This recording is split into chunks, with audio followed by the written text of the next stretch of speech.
you know, units, there's someone might spoil the learning moment for the student who doesn't know too much about the topic already. So that's kind of one thing I'd like to use at the beginning, especially. And then another thing I've tried before is putting all the hogs, so hogs and logs, you know, get group members that will hog the conversation, and then group members that are logs, so they won't participate as much. I'll put all the hogs together sometimes, because that's really interesting to see what happens and how sometimes they have a self-realization about how maybe they're being overpowering can be harmful to the group.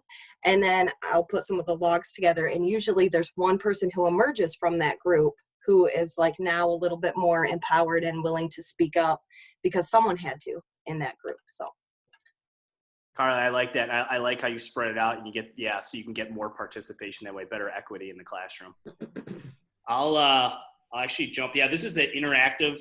If you were here yesterday, sorry I've been boring you, but this is the interactive whiteboard. If I had to go online, I only used this once, because when we did synchronous and asynchronous lessons, I had only about, of my 130 students, I probably only had like 30-ish students coming in each day. And the kids just wanted to go over the worksheet or the simulation together as a whole class. So I didn't get to this whiteboarding. But if I did, if we're e-learning in the fall, I'm going to go with this format. Like, it's a dueling whiteboard. Group one, if you're a January or February birthday, you're in this group. This is your section of the whiteboard, and you're doing just questions 1 and 2 from the worksheet. And it goes on with the other groups. Now, this link here, it's a different color and turquoise. And the reason why it's turquoise is because I hyperlinked it to another Google Meet. So whatever group they is, they hop on, they click on that link, and then they all go into that room and do the questions. I also talked yesterday, I think someone else brought it up, Jamboard. I haven't used it, but Jamboard looks really cool. I've only did a little bit of it. And Karle, you're talking about big thing that I see with grouping strategies. I'm trying and airplay my phone right now. There's just too much technology going on here. Do you have the dueling whiteboards editing the 6 areas on this screen at the same time? Yeah, so a whole class, I share this whole Google slide, this one slide with all the kids in the class. And then I also attach it in my Schoology page, so they pull up this slide. I tell them when I jump in, I have a camera on me, and I just tell them, like, hey guys, open up, I screen share, I'm like, hey guys, open up this Google slide that I attached on Schoology. Yeah, don't mind me of violating FERPA laws here, but it's like my period 6 class. I use Shake. So I tell the kids, so the kids can't complain because they're like, oh, you picked these seats. Like, this isn't fair. I'm like, I just say it's all random, which I can rig it, which is not random, but then they think it's random. I click this Shake button. So I said 8 teams. I want 8 groups. And I separate it where boys are with boys and girls with girls. And then boom, it automatically generates it. And I put this up on the screen. I'm airplaying this to the kids. The kids know that I'm not just like, it's all random. Now, how do I rig it? Like, when you click on certain kids, like Chase, if he is, like Karle said, like, oh, he's a hog, he's going to do everything, I'm going to slide it over to a 5. And then I'm going to go into, and this is a lot, there's settings where you can balance team strengths. So they won't put all the hogs together, or it'll push all the hogs into other groups. Or if you want them all together, my class, they'll probably start arguing the whole time. So I like to separate them. But Karle, I know you got a good point too. Yeah, it does it easy. And then I just screenshot it so I have it for my own record. So the next day the kids aren't changing seats without me knowing. So it doesn't save this not automatically. So then the kids know, like, hey, team 1, you're going to lab group 1, team 2, lab group 2. Notice it's 4 groups of, actually we have 5 groups of boys here and 3 groups of girls. And I switch seats every 2 weeks. I don't have to make seating charts or anything. You know, most teachers, a lot of teachers I work with, they don't change seats that often. Like, they might change every quarter, which the kids, they start getting, they'd rather not, they'd rather be changing seats often. So I change every 2 weeks, and this makes it easier. I just screenshot and the work's already done for me. You got to do a little legwork. If you got your kids, like, how do I input all my kids' names into the app? If you got their kids' names on an Excel spreadsheet or a Google sheet, you can instantly import it. So you just get it done, get it knocked out pretty fast. That's what I do for grouping with my kids. So I got to scroll. George, you said that's called Shake? Yeah, it's Shake. It's an app. It's $1 on the App Store. If you have your kids uploaded into a Google Sheet though, the upload's very easy and it's very timeless. And then you can just, if you want to categorize them by males, females, if you don't want to categorize by males, females, I totally get that too. It's totally up to you. I haven't had any students be offended by categorizing by gender, so if they did, I'll, change. So, what else are we thinking here? Yeah, so that's how I do this. That's how I do the slides here. What do we talk about? Virtual paradigm laboratories, links to activities you've already written. I guess that's a part of this agenda right now. Yeah, 1 second, George. Christina, do you have something you wanted to say? I attended one workshop. I think David was part of leading that workshop this summer, and they used whiteboard, but I haven't used it yet as an instructor. And I was wondering if you guys are can you show us how to use it in this? Is it possible? I just curious. Yeah. What do you guys use and what do you recommend? So whiteboard's built into this, right? So I think if I just go, let me try and let me try to find it. David, we use whiteboard, right? When we ran the class. How did I do? I don't even know where it is. Oh, maybe it's not because I'm not on a pro account. Yeah, that's the deal. So if you have a pro account, you can have the whiteboard feature within Zoom. If you don't, it's not there. But I have used Flipgrid before, and it wasn't the same because students weren't collaborating to create one whiteboard. However, you could still the students can use a whiteboard feature on Flipgrid. Or I had some students explain answers on just a piece of paper and kind of hold it up and explain their thinking. And the nice thing there was that they still got to learn from each other. So it still wasn't as collaborative as all being on one whiteboard, but it was still really impactful as far as, they would talk about some common misconceptions might be, and on Flipgrid, they can also reply to each other's videos. So I've used that. Actually, it sounds nice if they held up a paper because then everybody's accountable for doing something and not just watching Smart Girl write everything down. Yes. Yeah. Mm.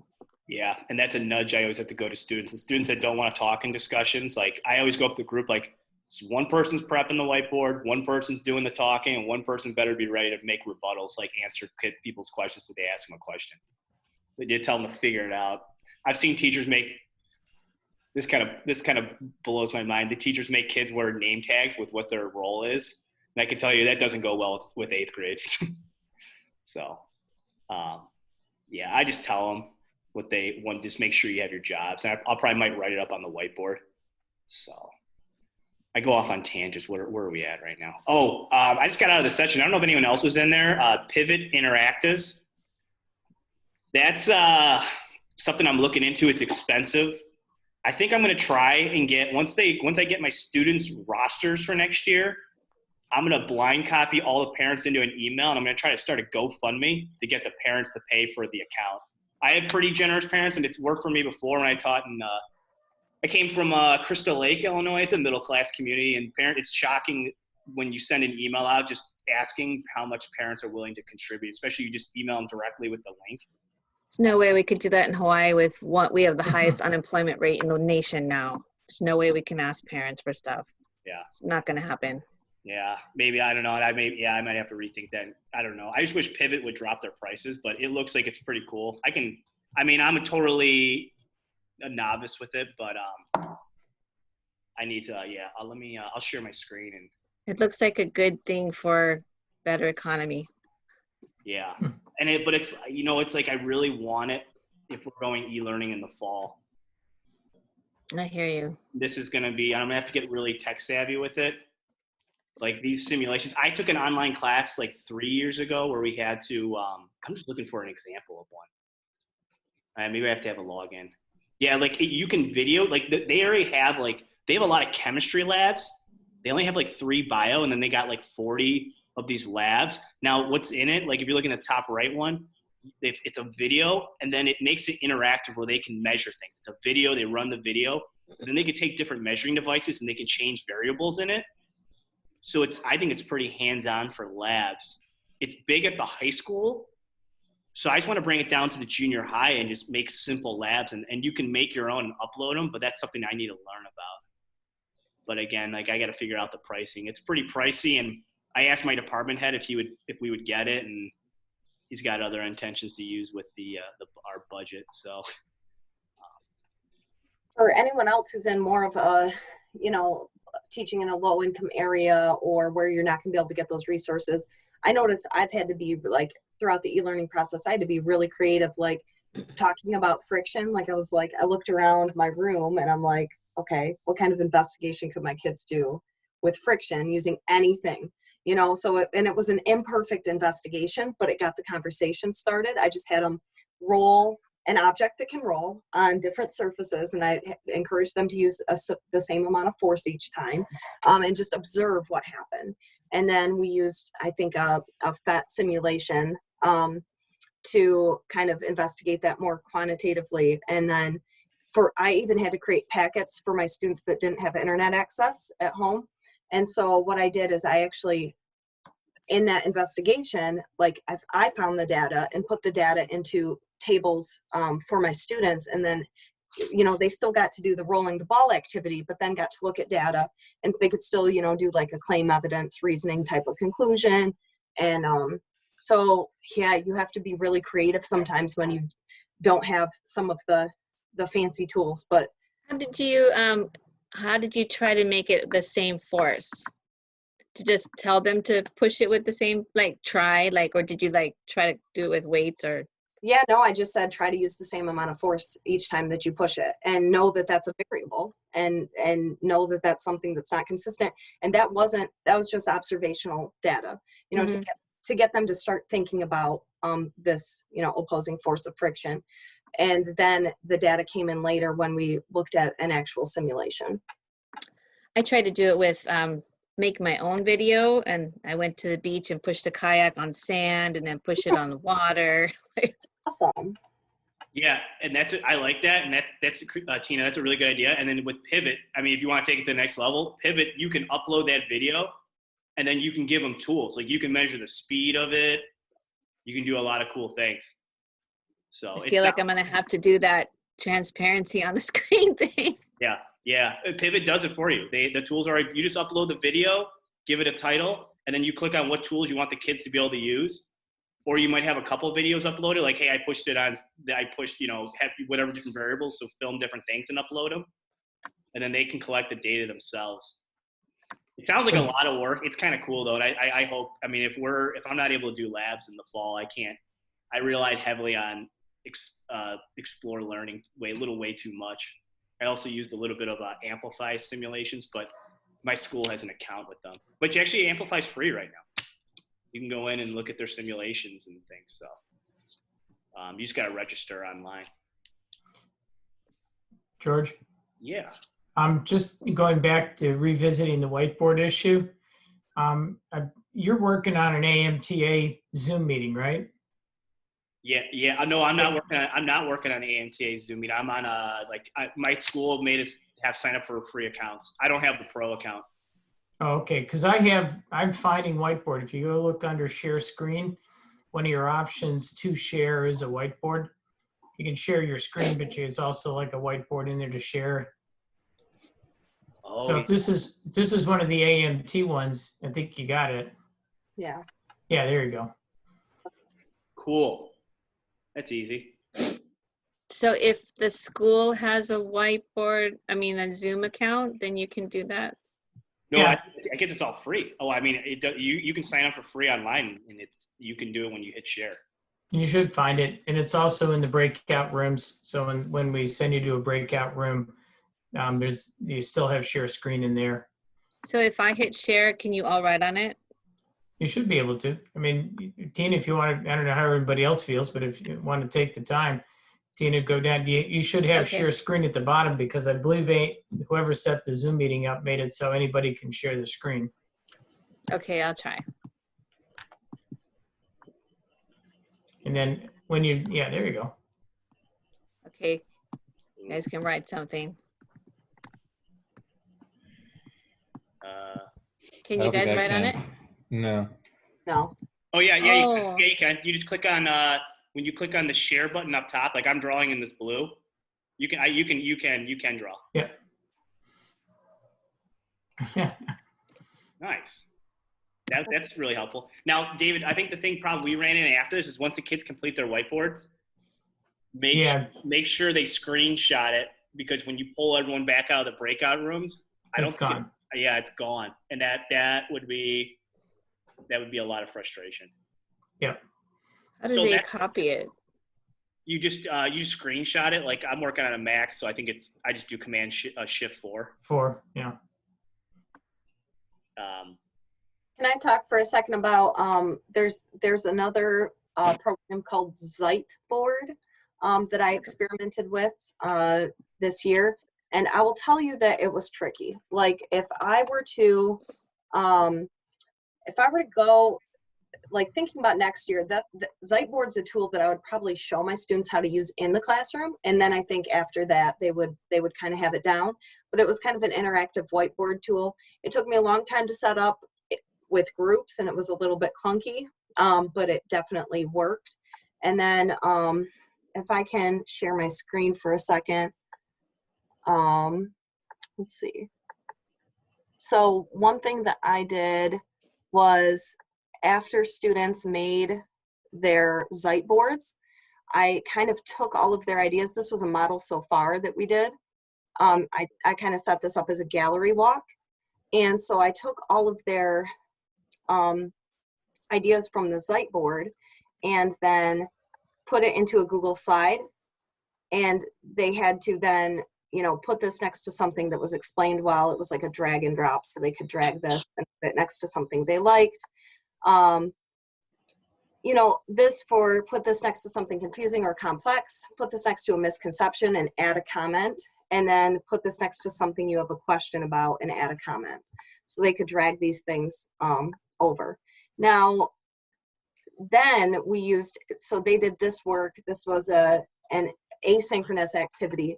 And then we had a synchronous or live discussion via Google Meet. And we talked about what some of the misconceptions were and what some of the, this idea was explained very well. This was a little confusing. So that was kind of a tool that I used to try and recreate the whiteboarding process and the whole gallery walk and model so far and all of those things. Karle, this is awesome. Karle, actually, can you keep sharing that for me? I just got a couple of questions. That looks amazing, Karle. Yeah, you keep sharing that? Yep, and I would be very willing to. This is a public one, so I'm going to go ahead and copy this link and put it in the chat so anybody can. Yeah, Karle, do you want to copy and paste it and throw it into the Google? We have a Google Doc. Okay. Yeah, if you got time. I'm just curious. This is absolutely fantastic. So my question is like the thumbs up, the exclamation point, the stop sign. How do you turn those into buttons? Like I would think like you obviously impose an image, but how do you keep it so you could drag multiple hands in there? Okay, so it took me a minute to figure this out.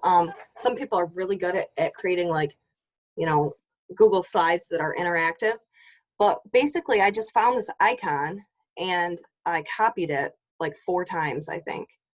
And so I knew that the students would be able to drag it, and I just put this icon like over to the side, just like you would add an image. I don't know if that makes sense. Yeah, no, that's okay. That's super easy. You just copied it, and then they're all overlapping each other. So it looks like one, but there's actually 4 in there. Yes. Yep. And I think I did. wow. That's clever. So. And then is that like not actually on the slide? It's on the side. How does that work? Yep, it's on the side, and I was really surprised to realize that, and I just put this shareable link in the chat. I was really surprised to learn that you could do that you could put things off to the side. And I did also a screencast where I explained, how this all works first. And if I were to redo things, I would have introduced this in the classroom first so all students understood how it worked. And then tried it, at home, but they did pretty well with it. And I think we had a good discussion about some of the misconceptions. And I also put in some of my own misconceptions, right? Like this one about displacement, and kind of tried to see if they noticed. Now, the cool thing is that I also had this, if anybody uses Schoology, I set this up as an assignment within Schoology. So I could actually go in and look at what each student put before we even had the discussion. So I knew, you know, I could even say like, hey, Amanda, I know that you spotted a misconception on this whiteboard. Can you talk about that right now? So that was kind of another benefit. I like that. The mistake game, like we call it. So is this the board itself, like a group of students made it and then you're having a second group of students look at it? Is that like, is it Yeah. like a group work? Yeah, I had them make this insight board, which I've got pulled up here. And I didn't, if I were to redo this, I would do it very differently. I also, like George, only had a few students that were like consistently participating. So I probably could have made one whiteboard for each hour, which is like an interactive whiteboard. But I made too many groups. Like I put only like 5 or 6 kids in a group and not everybody contributed to the whiteboard.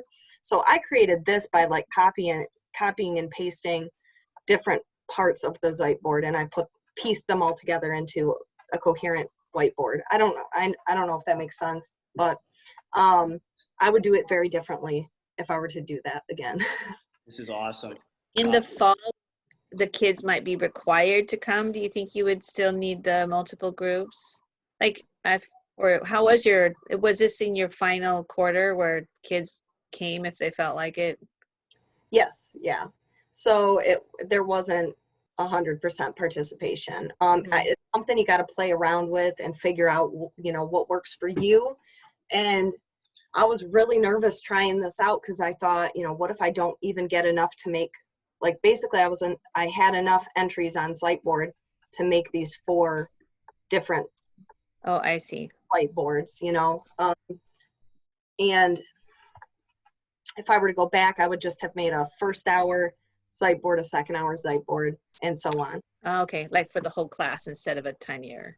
But the power was, I think, the creation of the Whiteboards, there was power in that, but there was also a lot of power in students being able to reflect on these slides and see, you know, try to pick out the misconceptions.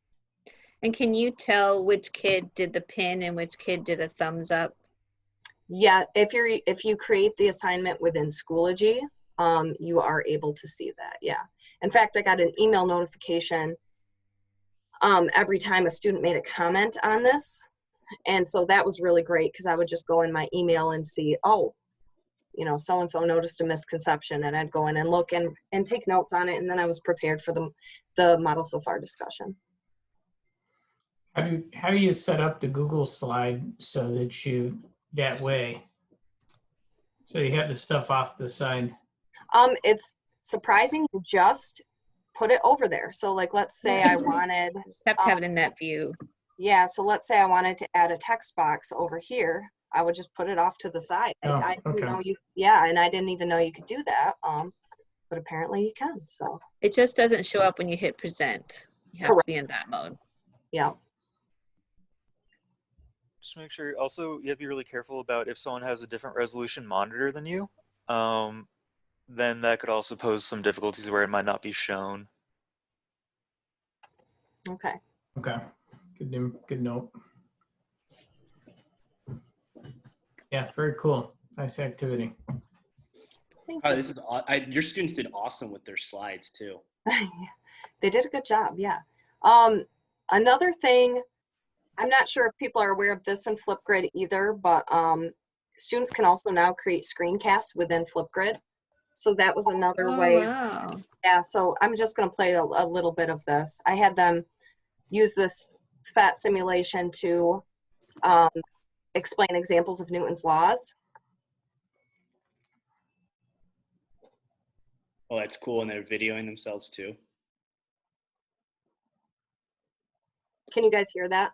No, but I can see her talking. Yeah, so she's talking about how there's no outside force acting on it because it's Newton's first law, and then she adds, you know, she adds a person to the side, and then talks about how now there's the net force acting on it, so the object will, you know, accelerate. And so the the feature of Flipgrid of the students being able to easily create a screencast was incredibly powerful too, because then again, there wasn't that group collaboration, but the content and knowledge was still coming from them. I'm curious, what were your directions? I use this a lot, and I'd love to hear, like, what were your directions for that particular one? Oh, What were sorry. your, I was muted for a second there, sorry. what were your directions for that simulation to do the podcast for the students? I created a Flipgrid, and within the Flipgrid, I created a video showing how to do that, and it's actually pretty easy. They just have to click. There's one button to the left of. Let's see if I can get in there real quick. You guys are curious about how that works. So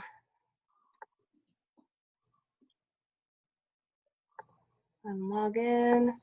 So if students, here were like the directions. Oh, it's so cute. And so they would just click the plus button, and then over here, I think it's getting complicated because I'm screen sharing and trying to get on Flipgrid. But if you click on, gosh, they had this option show up in the left-hand upper or the lower left-hand corner where they could click on that, and it would allow them to create that screencast. So I created the first Flipgrid video, was created by me, which you can see right over here.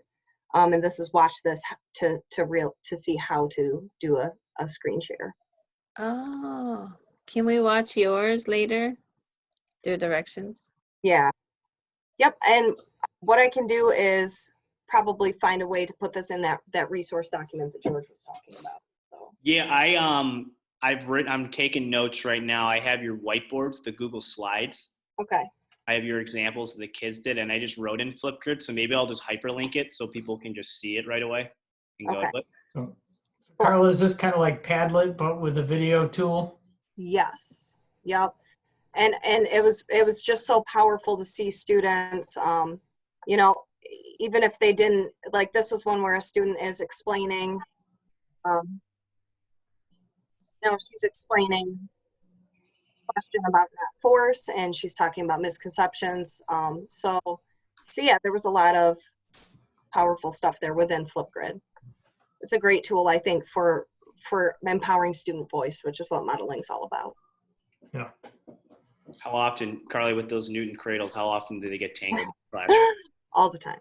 I remember classroom also, but I always find one student that's really good at untangling them. So I would just literally, when it gets tangled, when that student comes into class, I drop it off and have them untangle it. I noticed with the Newton's laws, you had distance and displacement. Yes. How long does it take to break your kids to realize there's a difference between distance and displacement? Like it takes me about a week and a half to break them.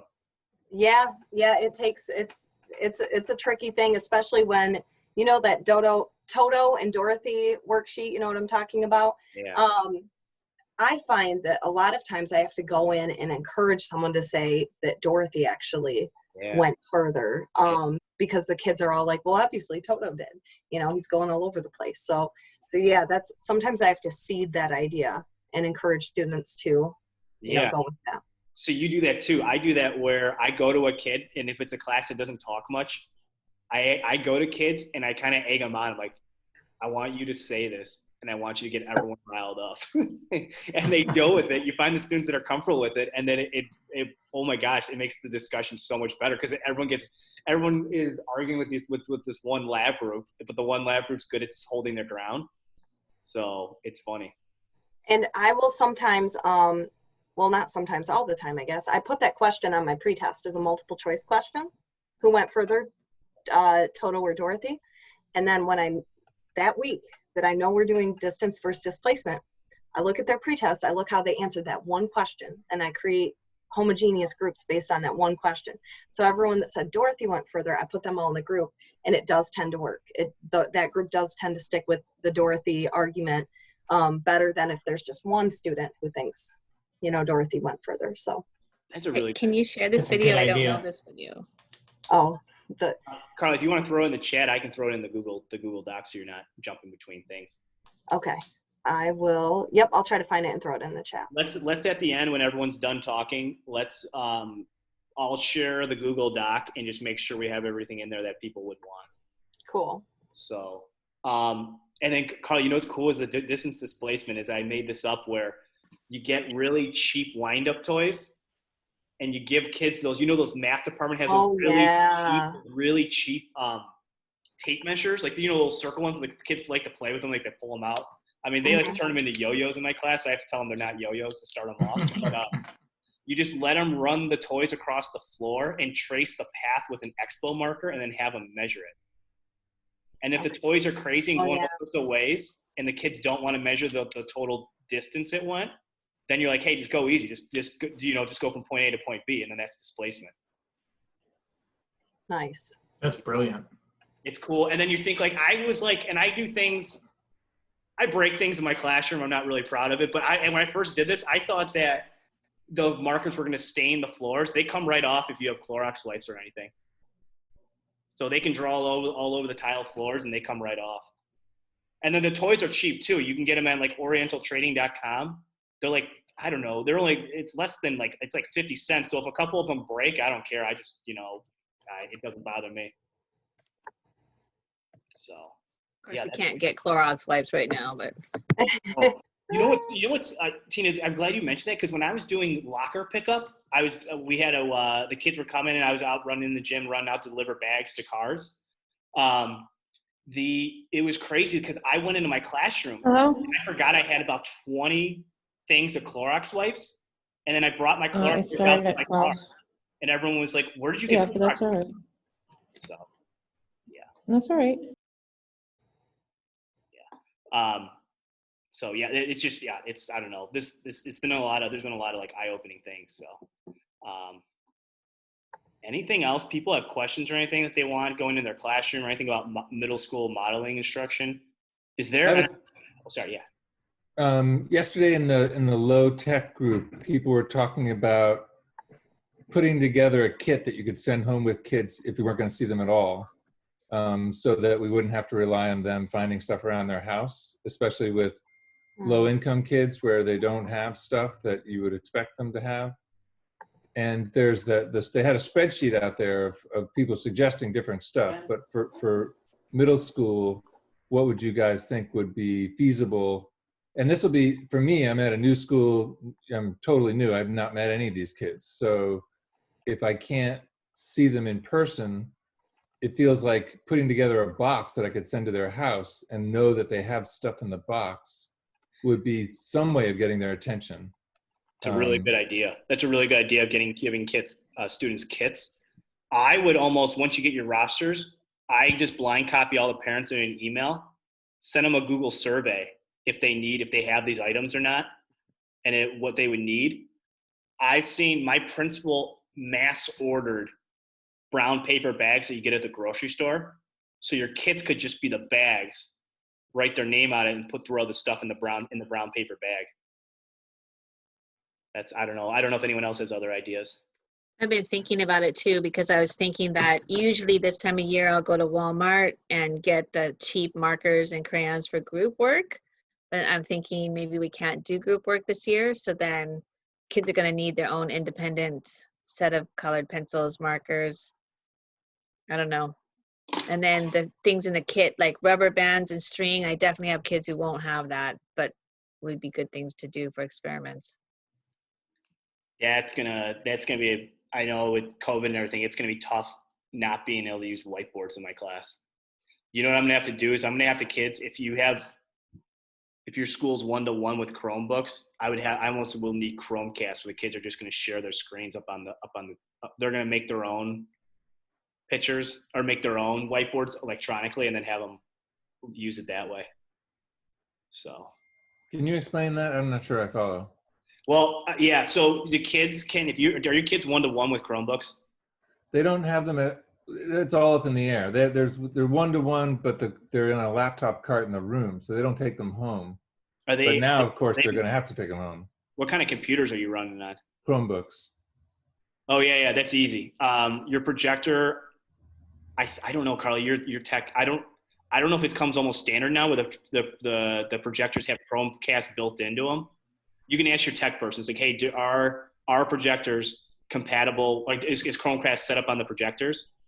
The kids can hop on Chromecast and they can share their screen up on the big screen. Oh, I see. You're talking about when they're in the room. Yeah, physically in the room, they can share their screens to everybody. I do that a lot. A lot of teachers are hesitant to not do it because then you get kids just showing, putting up video, weird pictures or stuff on the screen. But I notice if you're using Chromecast almost every day, the kids don't abuse it because it's not cool to jump up on the screen and put inappropriate things because other students need that screen for information that's being shared. But if it's December and you try to implement Chromecast, like kids sharing their screens, then the kids will be goofy because it's not a part of the standard practice. So I almost do it like first week where kids are sharing their screens and they find the value of it. Mm-hmm. So start early and start often. Yeah. Also, if you don't have the Chromecast, there's a couple other alternatives you could do, such as there's like certain talking programs like we were talking about Discord the other day, or even Zoom. As long as you have like a call open that they can readily access, you could have it to where it casts to your computer that's already hooked up to the presenter or the projector anyways. So, I mean, even if you don't have a Chromecast set up, there's plenty of other alternatives to easily set that up. Yeah, thanks, Steve. And I think it really helps with modeling instruction. So it really helped me with classroom management. The kids really appreciate that. And one kid's always screen sharing during the whiteboard discussion. Like even if we're doing a modeling worksheet, one student will be showing the blank worksheet and they're the answer key. So as we discuss and as each group duels and we come to consensus on that question, the kid will write in the answer that's consensus. And that helps my special ed students being able to keep track of like, hey, where are we? Like, what are we doing? It's a visual of like, hey, which question are we on? So if they start zoning out and then they pop back in, they'll know which question we are by just glancing at the screen. So, Karle, you share the Dorothy versus Toto displacement. That's a Google. That's a Google Doc. Yeah, Okay. that's actually that's just the worksheet. And then I just take that question and put it into Schoology as a yes or no question. And then I use their responses to that to put them into groups. And I noticed that helps a lot. And I use that same strategy with, in 8th grade, I talk about, we start out with speed and what is speed. And you do that lab where the students just, you give them a bunch of tools and you're like, find the speed of the buggy car. That's another one where I create a multiple choice question within Schoology. Just, hey, I give them a really obvious speed question and ask them what the speed of this car is. And the kids who can figure that out, I put them all in their own groups so that, again, someone doesn't spoil the learning of someone who doesn't know how to figure out what speed is. So just based on that one multiple choice question, I can intentionally create groups that promote, really positive discussion and group interactions in that first lab. I like that because then you already know the prior knowledge, what the kids are coming in. It's quick, easy, and convenient. And then, totally. I run into that problem all the time where some kids already know everything. And I'm like, oh, boy. Mm-hmm. You have the opposite where nobody knows anything. Yeah. With you're doing NGSS phenomenon, it's crazy. I have some pretty sharp kids. And when you throw them some of those phenomenon, the kids have no idea. But it's kind of cool because I have kids that are good at, how do you say it? Like, they act like they know everything, but then they actually don't. I don't know. So you figure out real quickly who's good at making things up. That's another power of that pretest is I love at the end of the unit when they go back to it, because a lot of times kids are like, I already knew all of this, and then at the end of the unit, it's like, hey, go back, look at your pretest and reflect on one of the questions that you got wrong. And now you're like, oh my gosh, I can't believe I didn't know that 2 months ago or 3 months or 1 month ago or whatever it was. And sometimes I'll have them, when we're in class, I'll have them make a Flipgrid video reflecting on just one of those pre-test questions. That's awesome. And it's kind of cool is I like with NGSS is you give them the phenomenon first, and then the summative is the same exact question that you've been going over for, they're all like, I do kind of like mini phenomenon. Like we'll do the phenomenon at the beginning, like the jellyfish I was talking about yesterday. We'll do like 2 weeks worth of activities and readings and stuff. And then boom, at the end, the summative is what we came back to. And the kids never pick up that that's the test question. They don't pick up that like, this is going to be the final test. And I'm like, all right. And so I'm like, and the kids that struggle on that final assessment, when I give them comments, I'm like, why don't you revisit these 2 assignments we did and then make your answer? Like, what did we get out of these 2 assignments? And that helps them out. I still can't believe my first, 12 years ago when I first started teaching, I remember my assessments were those really poorly written 50 multiple choice questions that you get out of the textbook. And then I made them do it on a Scantron. Those were easy days though, because I just fed it through the Scantron machine and then I typed in the number in the computer. But I had no idea what the kids knew. I still had no idea what the kids were thinking, what they knew and what they didn't know. So it's always kind of weird. Like when I talk to teachers that are very traditional and aren't a big fan of modeling, like, well, how do you know your kids are understanding it? And I'm like, how do you know your kids are understanding it? So It's the writing and talking. That's the only way I can tell what they know. And if we're doing physics, I got to glance at I can't look at physics worksheets and grade them. It's the quizzes along the way. I feel like I've gone away from big units and I'm all just mini units now with a phenomenon at the beginning. So, sorry. I was going to say another strategy for, I think, like really intentionally checking in where each student is, which you were kind of talking about, George. Sometimes I'll ask, I don't know if you guys have ever used Plickers, but any multiple choice question tool would do this. And multiple choice questions aren't the best for really digging deep into understanding. However, it does give you a quick snapshot. So I've done Plicker questions, just at the end, like maybe 1 or 2 at the end of a lesson. And I'll realize, okay, I've got 5 students that still totally don't get it. You could also do like a simple exit ticket or a paper, pencil, anything. And then the next day when they're doing a whiteboard, that's when I'll go around and like, hey, quick pop quiz, person who didn't get it on the Plicker question. Can you explain to me right now what's going on here? And so that's a really powerful way. And I don't know if anyone else uses Rocket Books, but I love, do you guys know what that is? Know what those are? No. That's Scott Stokes. Does Scott Stokes use Rocket Books? Yeah. Is that Go ahead. Sorry, you can go, Karle. They're just, I wish I had one nearby, but it's just like, it's a notebook, but it's erasable. You can erase it using just water and a microfiber cloth. But the cool thing is that you can scan it with your phone and it uploads to your Google Drive. So it's a really easy way to have one small notebook that goes with you everywhere. So I keep notes in my Rocket Book about which kids, each week I have a first hour page and I've got all my groups and, I take note of which students don't get it based on those Plicker questions. And then if I go individually meet with them the next day, I put a check next to them. So that's just for me a great way to kind of make sure that all the students get it, because sometimes you lose that when you've got the group whiteboards that you're constantly looking at. Some kids can fall through the cracks, but when you've got that individual level of accountability on top of that, and some sort of system, whatever works for you for keeping track of that. Plickers. We did that once in the Marquette workshop, Marquette, Michigan. I've never done it with kids, but I thought it was really cool. I would totally use that. You get so much more engagement. Everyone's engaged with the whiteboards then. And you just put a number on the whiteboards, number on 1 through 8, and the kids, and that's all it is a quick survey. 1, 2, which one do you agree with? 1, 2, 3, 4, 5, 6, 7, 8, or 1 and 2, and why? And it's so cool how it shows up on the screen. Thanks for reminding me about that. I just put it in the notes too. Rocket Books. I need to go on Amazon and buy one. They're so cool. Me and the math teacher started using them this year, and all of a sudden I started noticing students with them, which was kind of cool. So it's just an organizational tool. I struggle with organization. I know I have students that do too. So for some people, that's what works. I love it because I don't like to take notes on my iPad or computer. I still handwrite things down, but you don't want to have a notebook around you. So you jot everything down by hand like you want, and then you take a picture of it and upload it to your computer as a PDF. So when you want to review your notes, all you need is your computer and your Rocketbook. That's cool. Now, Karle, I don't know, do you want to share your screen and just talk us through Plickers? Because Plickers is, I feel like we could talk for a while about it, but I don't know, would you be willing to share your screen and walk us through Plickers?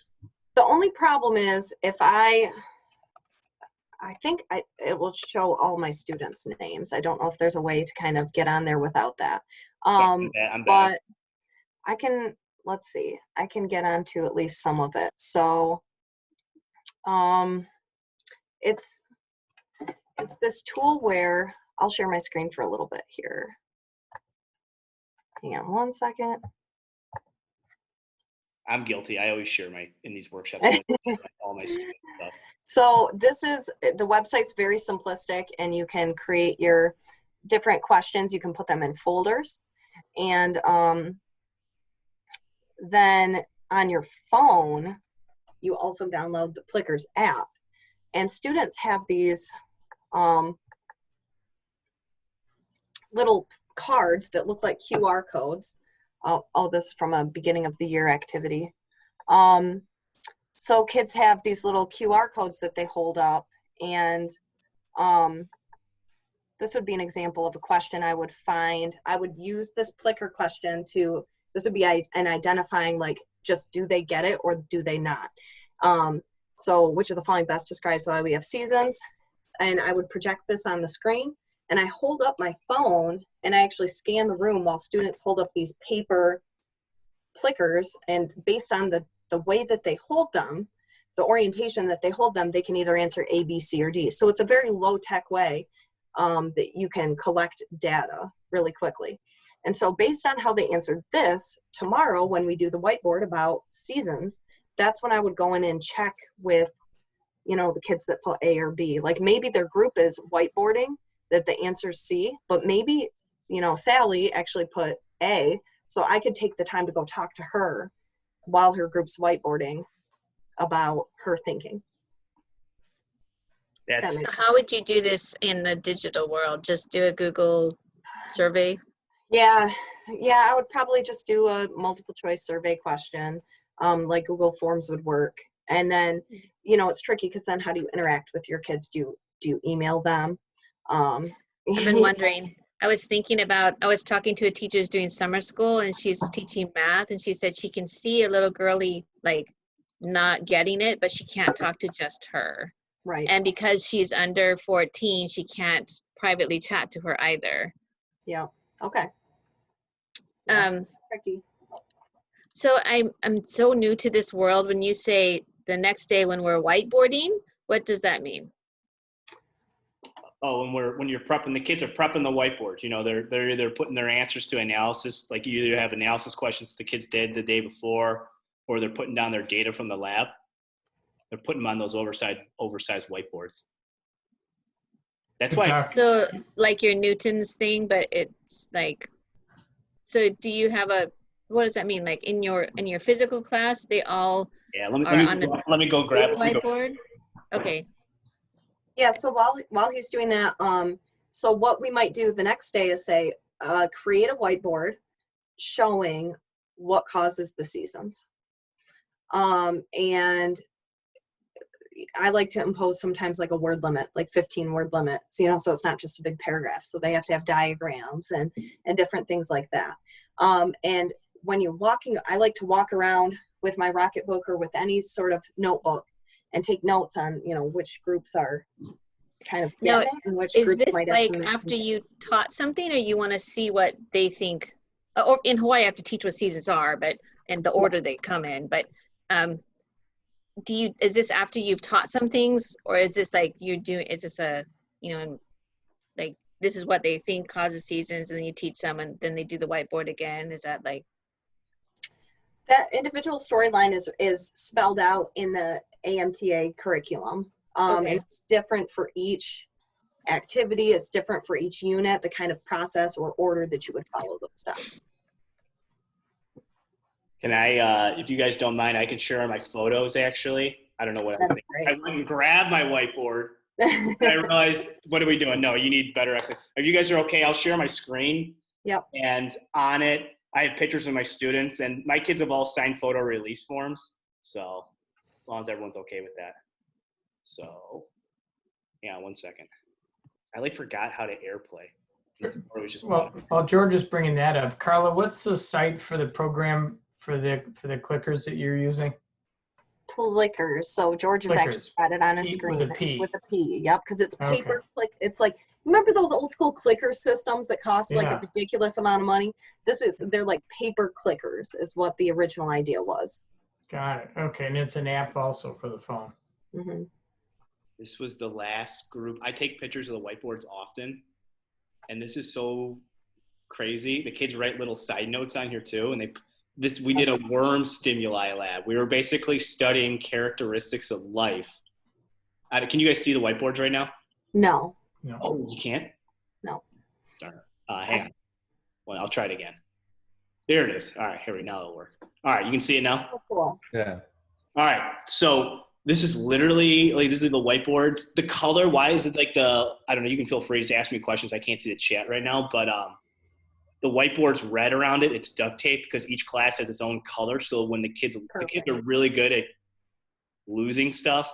So they can't lose their whiteboard because they know at their period, that class is only the red whiteboards. Like my period 3 class was all red whiteboard duct tape. Like my period 1 was purple and like a yellow. And then they're really good at writing their group numbers on there and their names. So I usually have the kids prep their whiteboards the day before, and then they come in the next day and discuss it. I'm only running on 40-minute class periods. You could prep the whiteboards and do the discussion in a day. With my end, and it also helps me with management, is they prep the whiteboards the day before. It usually takes them about 5, 6, 7 minutes to prep them. And then it's kind of funny, these notes the kids write. This is right before COVID hit, when they closed down. They write these things, like they put countdowns on there. 6 days. That was 6 days till spring break. Spring break came early for us, so they had an extra day. Basically, had 2.5 weeks of spring break. So they'll erase that when they start doing the work? They always, when they grab their whiteboard, so after the discussion, some of the students like to keep their whiteboards clean and neat. They'll wipe them off right away. Some of my students, they'll just throw them and they'll just put them back where they got them, and then they'll erase them the next day. But I'm asking if this is prepped, right, for them to start work, but there's no room for the work because they've got all the little notes in there. Oh, this is what I told them the whiteboard. I said, draw me a diagram and tell me about your data. And I always say, keep it as simple and as appealing as possible. We don't want, the kids will, they're just showing diagrams here and they got their data. This is great because it shows they did a lab with worms, which is kind of gross. And we put them in a stream table. And then they put 2 different variables on each side of the stream table. And we counted where did the worms mostly prefer. Like some did light and some did dark. And we saw where the worms called to. Some did dry, some did wet. And then I always try to keep the whiteboards as simple as possible. So yeah, this is what I told them. I literally just put a prompt up on the screen, a Google slide, just like, hey, show me a diagram, show me some data. So yeah. This is from another lab we did, another biology lab. I don't know. I can stop sharing, but yeah, notice I just duct taped it blue on here because blue was my, God, what club? I don't even remember. Yeah, blue was a different class.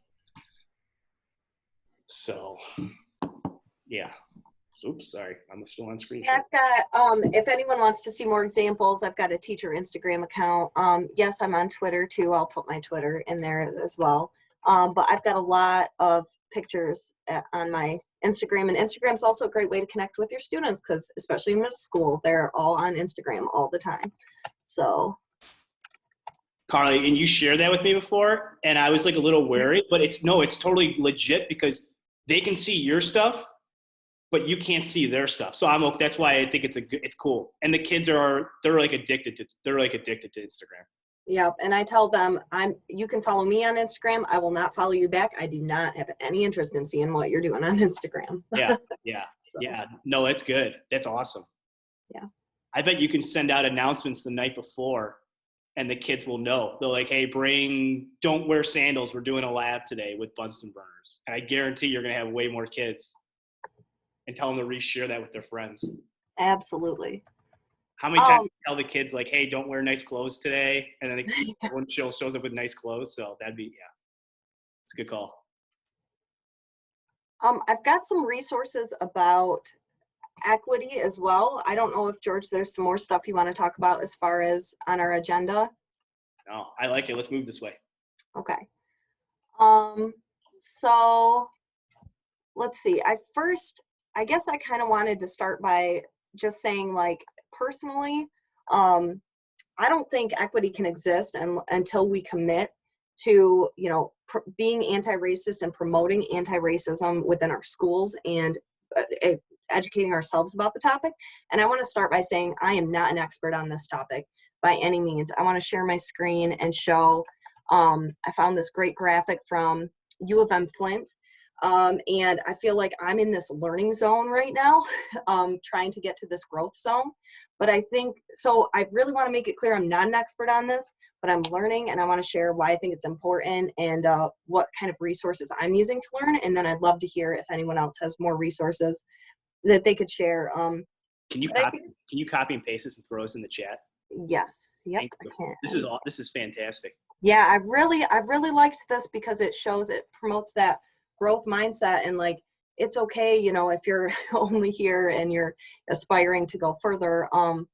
But yeah, I think this is important because, like, as teachers, most of us were educated in institutions that were influenced by systemic racism, which is exactly why we didn't learn about it. I went through a lot of schooling and I can't believe how much I never learned. And if you would have asked me 2 months ago, what do you know about racism in America, I would have said, I know a lot about it. And I know it's bad and I'm against it, but I've really been trying to dig in lately, and I can't believe I am shocked by what I thought I knew that I just didn't know about. So I think it's important, for all of our students, not even just our Black and brown students, but our white students, because we want them to be anti-racist as well. So, as teachers, we've got power and a responsibility to use that power in a positive way. So I've been really trying to actively learn. And here's a resource that I'll throw in the chat. This is a 21-day racial equity challenge that I started. There's new things to learn about and engage in every single day. And it's about creating a habit. Habits create about 3 weeks to kind of get started. So that's the idea behind this. And then, also, with this, like, there's some accountability, so you can create like there's different like worksheets that you can copy and ways that you can engage each day. I also wanted to share a couple of books. I've started engaging in a book club that I'm in with a couple of other teachers around the area, and some books we're reading this summer are White Fragility, and then the other one is, and this is the one that I'm reading right now, which is really good. And I stopped sharing my screen. Sorry, guys. It's called Why Are All the Black Kids Sitting Together in the Cafeteria? Oh, I heard that. I heard that. That's really popular. It's so eye-opening. That's the thing is, again, I would have told you a couple months ago, I know about racism in America, but this has just been eye-opening. I'm only on page 50. And I think that having these conversations, like, just amongst teachers is so important. Because we do have that influence as teachers. And those are all resources that I would, recommend for teachers, not for students. But I also found, and again, I'll throw these all in the chat, this website called Teaching Tolerance, which has got great resources for like social emotional lessons, but they also have a whole like unit called Teaching Hard History.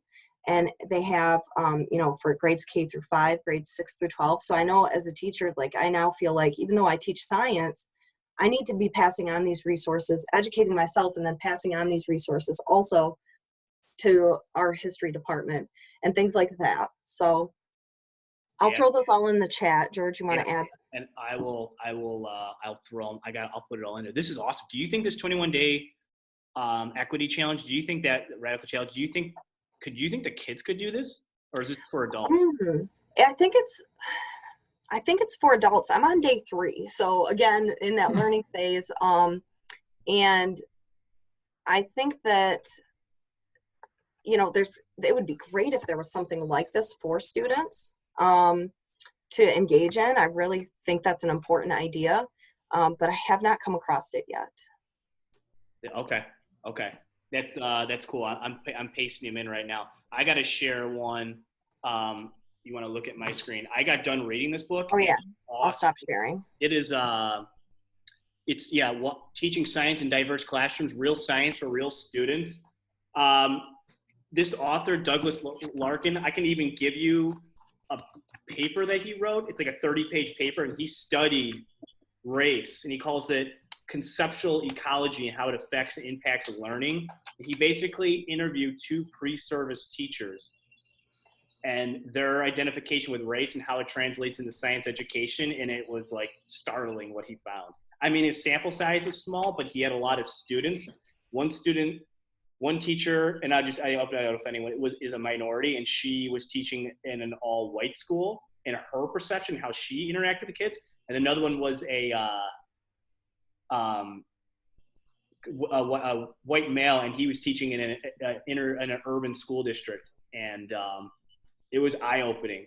And the things that it was all taboo. They basically said it's like back, and it was published in 2012, and it was startling to see, like, you just don't talk about race. Both the teachers were at a consensus. You just don't even touch it. And then there's still all these things that come up. Like in his book, it looks like a lot. You think of a book like, oh, this is gonna take me forever. The chapters are really small. There's like, the chapter's only like 6 or 7 pages. So I usually, like, every night would just read it before I went to bed. But it's like, students' ideas are the raw material of our work, real science, real students, part 2. Yeah, science, every chapter, it brings up something. And I feel like, and I don't know if you guys want to go there now, but it's like, I read some of these things, I'm like, oh my God, I did that same mistake. What's the name of that one? And I'll put it in the Google Doc, Teaching Science in Diverse Classrooms. It's a nice short read, but it's like, it's startling. I'm like, holy cow, that guy made the same mistake I did my first year teaching. Because my first year teaching, I was in a Title I school, and it was like, I made such a bad mistake. I didn't understand the culture. And like, one of these things he vividly says is that the students like to go out in the hallway to blow their nose. And I used to get so mad because I thought they were ditching my class, but in their culture, they want to stay out in the hallway, which now I'm fine with and cool with. I didn't understand it at the time. And I was just like, how naive I was. I don't know. I guess it's just important to know your culture. Like in Hawaii, the Micronesians consider an eyebrow raise as equal to answering you verbally, you know, and then it's considered rude to look at you in the eye. So like, just to know and where I teach, there's not very many Caucasians, so it's a bit different, but you just have to flip the. I've taught 3 different communities, and every community is so different.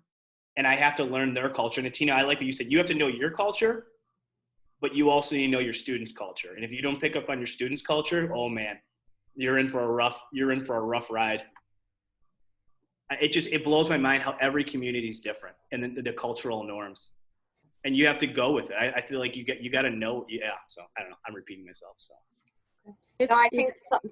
Oh, go ahead, Hannah. If I don't know how to raise my hand in here, but anyway, I had 2. I didn't think of either of them until later last night. I was a substitute about 5 years ago or so, and I'm not in Detroit, you know, the metro Detroit area, and fortunately I'm not the teacher, but there was one student really strange, and he had a swastika that was tattooed like on his ring finger or something. I mean, he was the Nazi type of student. And so the class was run in a traditional manner so that they don't interact with each other. So, then another similar type of classroom setting in a different district. That was when Kaepernick was sitting down for the anthem, and this was a public school. I know we use the anthem in the private schools, but I asked the principal,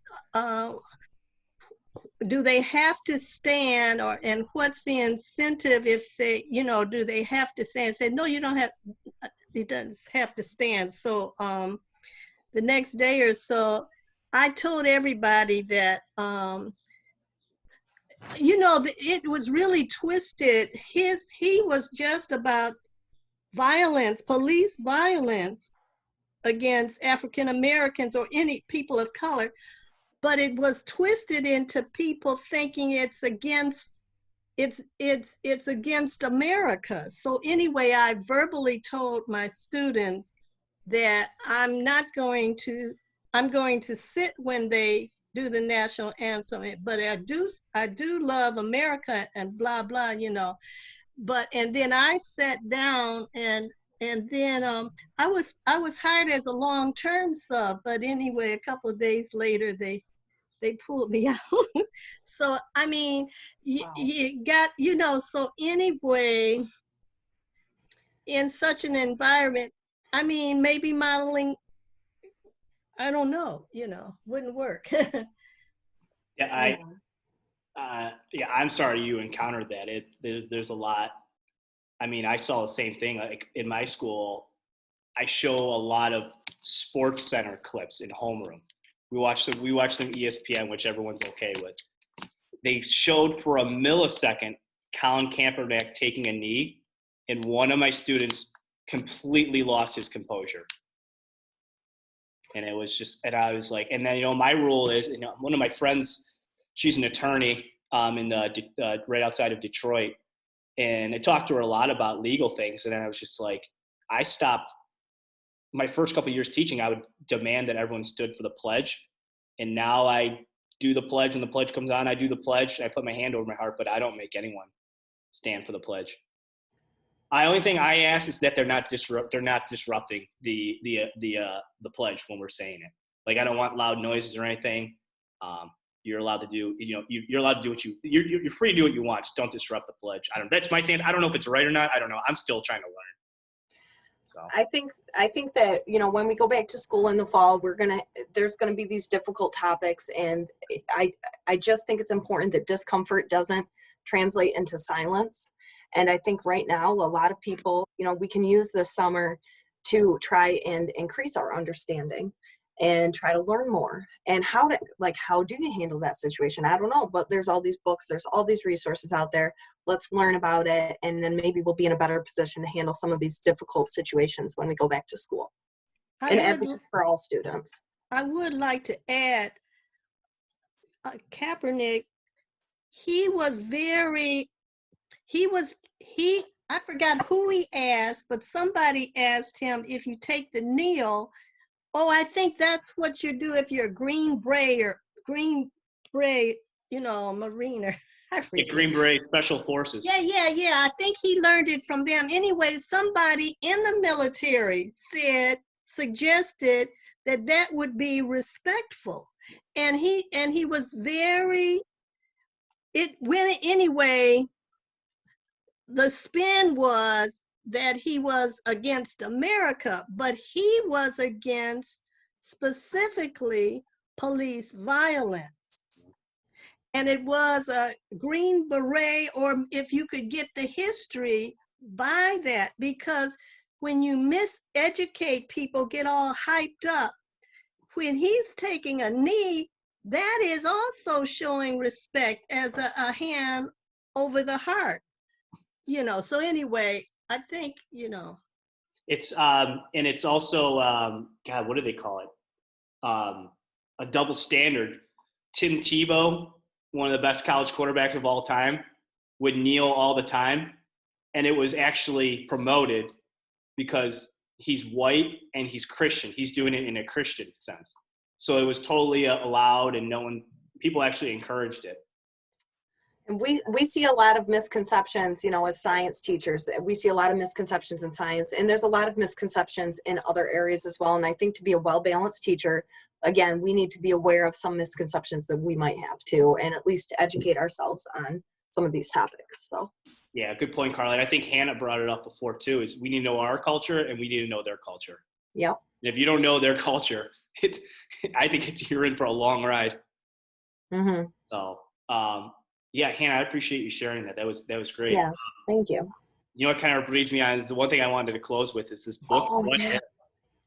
I need to get that. I need to buy, if it's a library, I got to order them all for my class because those high flyers will love these after class. Now, I turned to one actually the other day, about a couple weeks, and one of the chapters, so it's what if, it's seriously scientific answers to absurd hypothetical questions.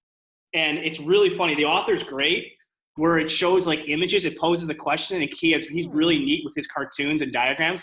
So like this one question, I literally opened up this by mistake. And it says, if everyone on the planet stayed away from each other for a couple of weeks, wouldn't the common cold be wiped out? This was written back in 2008. Do you want to know what his answer is? Yeah. Would it be worth it, ?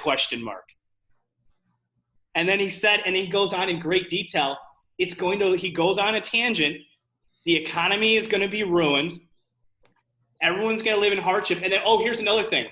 What else does he say? Civil unrest will break out amongst people. He literally, is he not predicting what happened right now? You called it. Economy crashes and civil unrest breaks out. I mean, this book, I saw it, and it was so eerie when I saw it. I don't know. I was just like, oh my gosh. And he predicted all this stuff way out. He's got other good questions that can start I think, phenomenon. A lot of these questions that he writes, they're actually phenomenon. They could start units. He's got biology ones that you can use. He's got weather. He's got everything. I just got to look at the table of contents if I'm teaching a unit. I think my students would totally buy into this. George, you're going to put that in the Google Doc? Yeah, that's awesome. Let me get it on Amazon, and then I'll paste it in so you can find it. Yeah. Okay. And remember to put that in the conversation from before, because she's trying to make a book list from the first chat this morning. Sorry. Is that Wendy doing it? I'm not sure, but she was creating Colleen. She was creating a Wendy or Colleen? Yeah, Okay. a book. She wants to make a modeler's library or something. Science teacher. Yeah. Book suggestion. I'll just copy and paste it and send it her way. Thanks for letting me know. I will do that. Hey, Karle. Bill was putting together something on the AMTA site with resources. You might want to put some of your stuff in there. Okay, cool. Yeah. Yeah, this is, I don't know. I'm just finishing up the Google Doc. Do you guys want me I'll show the Google Doc right now. I'll share the Google Doc.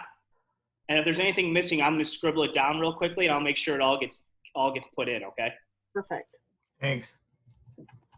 Yeah, I appreciate everyone sharing this. I thought this was fantastic. Honestly, when I was walking into today, I was just like, I never know where the conversation is going to go. So that's why I can't even make it. Can you see my screen right now with the Google Doc? Yep. Okay, and then things discussed. Karle's whiteboard, that's the Google Slides. Karle's Flipgrid, I just made an attachment there. Karle posted some YouTube videos with instruction. Distance displacement survey, so it gives you an example of like how Karle does surveys.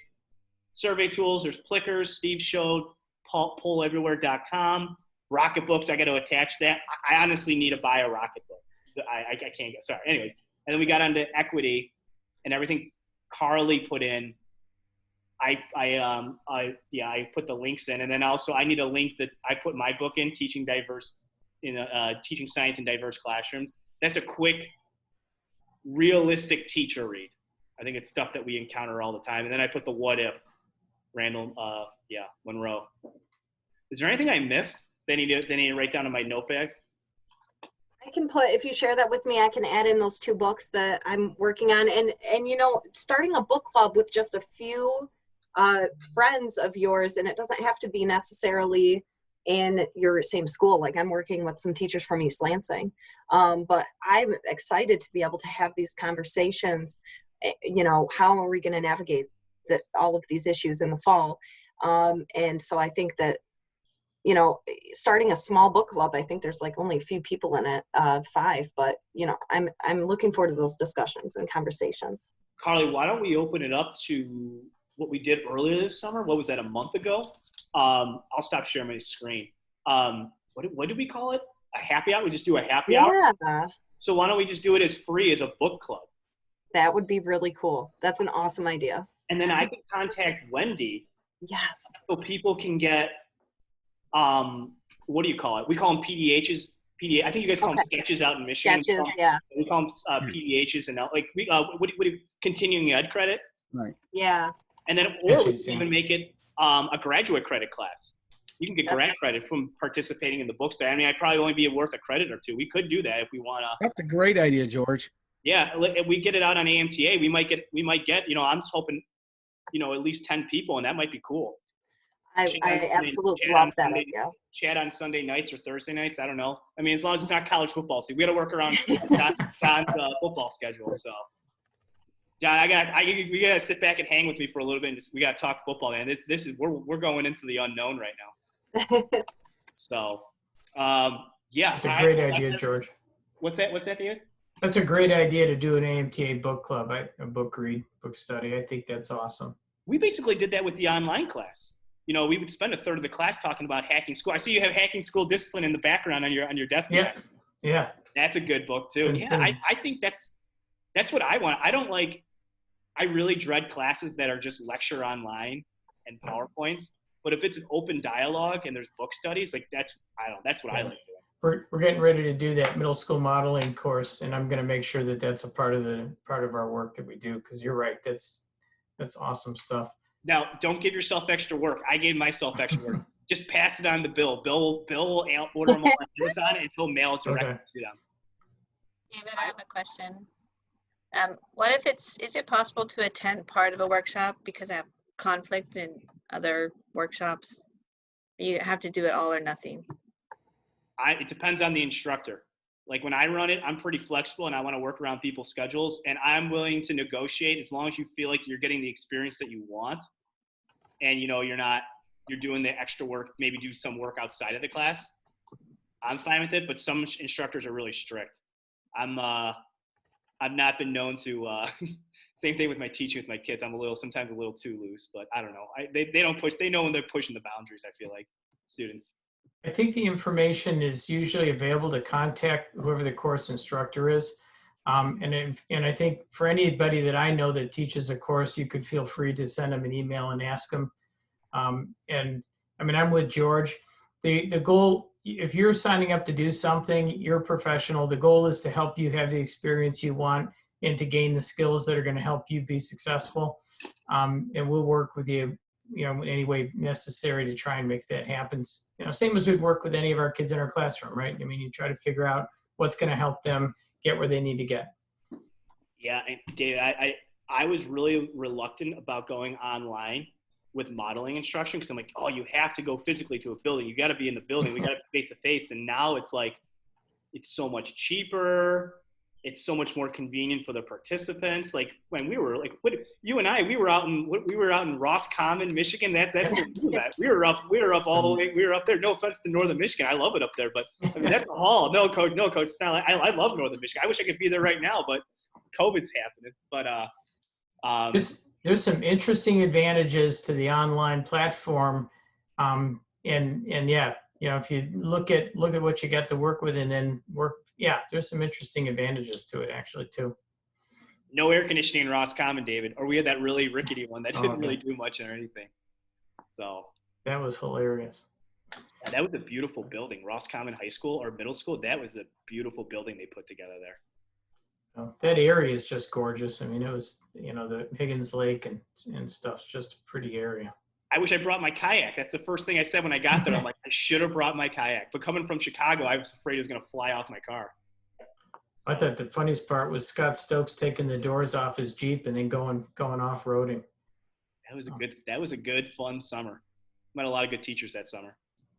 Yeah, I don't know.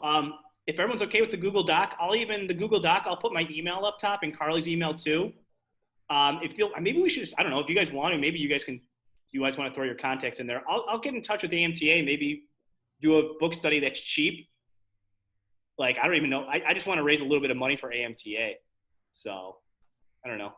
We'll see. And then when you do the course, when you sign up for the course, the books will be mailed to you. I think it's a great idea. If you're I interested, think they'll go for it. yeah, and let's see. I'll throw it on Twitter. I'm sure Karle will too, and then we'll make sure it's on the AMTA website. So just keep in touch that way, or you can reach out to Karle or myself. And David, I don't know if we all want to throw our emails in here or not, but on the Google Doc. But I'll get on that. That'll be fun. Yeah, I mean, I don't mind putting my email into the Google Doc. I know you've already got it. Yeah, David. I'll put your email in there also. Yeah, then just throw mine in, sure. Yeah, David. Good. Best of luck to you on the run that online course. That's gonna be fun. You and I know Aaron's in Illinois like me, so I've met him before. He's a great guy. Cool. So on that book study, George, did you want to try and see if you could figure out how to make sketches? I mean, obviously each state has their own system, but I don't mind trying to figure out the Michigan system so the AMTA could offer Michigan credits for teachers. Yeah, that's a Wendy Heineman question. So Okay. that would be awesome. We can get people get professional development hours or graduate credit. It's not hard to start it up. So, Hey, David, where are you from? I'm Ann Arbor, Michigan. Yeah, okay. David, you teach Go in Blue. I teach in Dearborn, yeah. Okay. Go Blue. What about Yeah, Go yeah, Red? Go What Blue. about Go Red? We're red on this side of the state. We're Wisconsin. We're all Badgers on this side. Oh. I mean, everybody has their cross to bear, My school, I've nicknamed my junior high Ann Arbor West because almost all my students' parents, I felt like, either went to Ann Arbor or they went to Northwestern. Oh. So it's the Ann Arbor of the West out here. I don't know. I appreciate everyone coming. I don't know. I'm very informal, and I kind of just say whatever's on my mind. I hope everyone had a good experience. I appreciate everyone participating. So, Yeah, thank you guys all so much. That was great. Karle, I awesome. learned so much. I really appreciate appreciate it. Yeah, Karle, great tools. Thank you. Thanks. Cool. Yeah, help us stay in touch. I don't know. We'll try to get something pushed out on the AMTA website if you guys are interested in that book study. Maybe we'll say, Karle, maybe we'll pick a couple of books and we'll survey people which one they would want. Okay. We'll I like we'll go in all sorts of different directions, just get a feeler for what people are thinking. Could you fill me in? I got my email. You said on Google Docs. What does Google Docs? I don't know. Hannah, can you are you able to type your email in the chat, or can you just read? I just did. So you can tell me what are Google Docs when you email me. I don't know. Share it to you. I'll share it to you so it'll pop right up in your email. Can you type it one more time? I'm looking up the chat right now and I can't find. It's the last one. It's in there. Oh, okay. Hannah. Oh, yeah. I'm sorry. I missed. Yeah, there it is. Yeah. That's good enough. Future, because the last it's just overwhelming. So thank you. Yeah, no problem. I'm literally sharing it to you right now. So yeah, if you guys want, by all means, you guys have a good day. I'm kind of done talking. I just want to talk to Coach about a little football. Yeah. So Take care. Good luck, guys. take care, everyone. You guys all have you guys. Bye. Take Bye. care. So Coach, talk to me about it. What are you guys doing to prep for your season? Oh, George, you can't believe it. So our high school organization is the Michigan High School Athletic Association. Okay. So we've been putting together, or they put together this when you can start doing your summer workouts, what you can do in those workouts. So there's a ton of rules. So we've had a couple workouts. Basically, if you can be, all the high schools right now can be outside. You have to maintain that 6 foot socially distance between everybody. Okay. And so you're using, like we used our whole practice field and but we're really, really small. You know how we are. But some of the larger districts, you can take your medicine balls and your dumbbells and things out on the field. And so you can do your workouts on the field, but you cannot be inside the weight room for some schools. But some regions you can be in because of the way the virus is spread. So how many days a week have you started practice yet? Are you waiting, or are you guys? No, we can't do. We're doing off-season workouts right now. Okay. Our official team practice day is August 10th. in the state of Michigan. Okay. But I mean, I'm hearing all kinds of things about school in the fall being different, and I don't know if we're going to have a season. So, Yeah, my brother coaches football down in southern Arizona, oh, and they are breaking ground in July, okay. and they're going forward with it. I mean, Are they really? yeah, and I don't want to get political, but it is Arizona's a very conservative state, so they're taking risks. But you know what I heard? There's a conspiracy out there. Like, did you hear 21 Clemson football players got sick 2 days ago? Yes. Someone said this, and I'm not saying this is right or anything, that Dabo Sweeney wants as many of his kids to get sick now, so when the football season starts, his whole team's immune. Is that crazy? That's crazy. I haven't heard that. They're saying potentially, because this season is going to be crazy. Your best players, it doesn't matter anymore. It's how many people you have in the lineup. Right. It's all about depth. It's not about talent this year. It's all about depth. Your depth of your roster. Yep. Because you're going to have 2 quarterbacks go down. Your third quarterback's going to be in. You better know how to run your offense. Yeah, and the walk-ons are going to be playing this year. Yep. Like, literally, the college football roster is 100 people. And that's what was I going to say? I should probably stop recording the video.